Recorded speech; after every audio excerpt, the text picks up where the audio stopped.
ছাত্র আন্দোলন এবং জাতীয় নাগরিক কমিটির নেতৃবৃন্দ মিলে একটি নতুন রাজনৈতিক দল প্রতিষ্ঠা করতে যাচ্ছেন।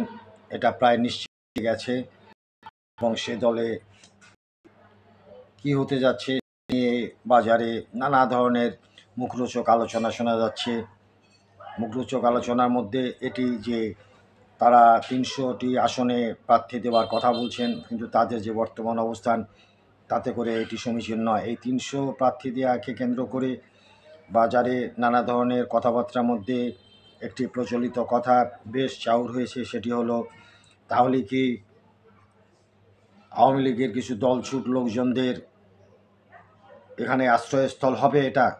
এবং বিএনপিতে লক্ষ্য করা যায় নির্বাচনের সময় একটি জাতীয় সংসদের আসনের বিপরীতে 7 থেকে 10 জন প্রার্থী হয়, তার মধ্যে নিশ্চয়ই একজন মনোনীত হবেন, আর যারা থাকবেন তাদের মধ্যে কি কেউ কেউ এ দলে আসতে পারেন, এভাবে মানুষ ভাবতে শুরু করেছে।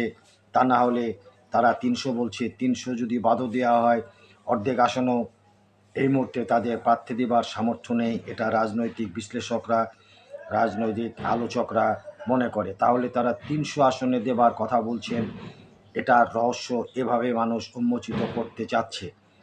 শেষ পর্যন্ত কি তাহলে দলছুটদের আখড়া হবে, অভয়ারণ্য হবে এই নতুন রাজনৈতিক দল? এটা যদি হয় তাহলে সমন্বয়কদের অনেকেই অবশ্য বলেছেন যে কেউ তাদের সঙ্গে যুক্ত হতে চাইলে তারা স্বাগতম জানাবেন। সব মিলিয়ে মনে হয় এভাবে তারা এগিয়ে যাবে। এমনও তো হতে পারে জামাতেরও 2-1 জন আসলেও আসতে পারেন, 2-4 জন।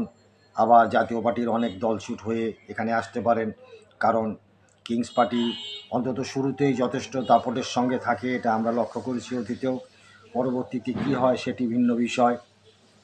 মানুষ তাৎক্ষণিক প্রাপ্তির জন্য অনেকে চিন্তা করে, তাৎক্ষণিক প্রাপ্তি যারা চায় তাদের জন্য এটা হয়তোবা একটা আশ্রয়স্থল, একটা শেল্টার হলেও হতে পারে। দেখা যাক সামনে কি হয়।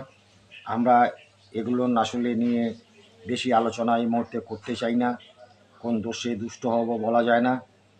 আমরা আশা করব একটি পরিচ্ছন্ন রাজনীতি যেন তারা উপহার দিতে পারে জাতিকে, জাতি যেন আশান্বিত হয় যে না হ্যাঁ এতদিনে একটি সুন্দর রাজনৈতিক দলের আবির্ভাব হয়েছে, যাদের আশা আকাঙ্ক্ষাও মানুষের আশা আকাঙ্ক্ষার সাথে মিল খায় এবং তারা নিজেরাও অত্যন্ত স্বচ্ছ ইমেজের লোকজন নিয়ে এটি তৈরি করেছে। এটি সবচাইতে ভালো হবে। সেটা যদি ছোট আকারেও হয় মন্দ কী, দেখা যাক শেষ পর্যন্ত কী হয়। ভালো থাকবেন, আজ পর্যন্তই, আল্লাহ হাফেজ।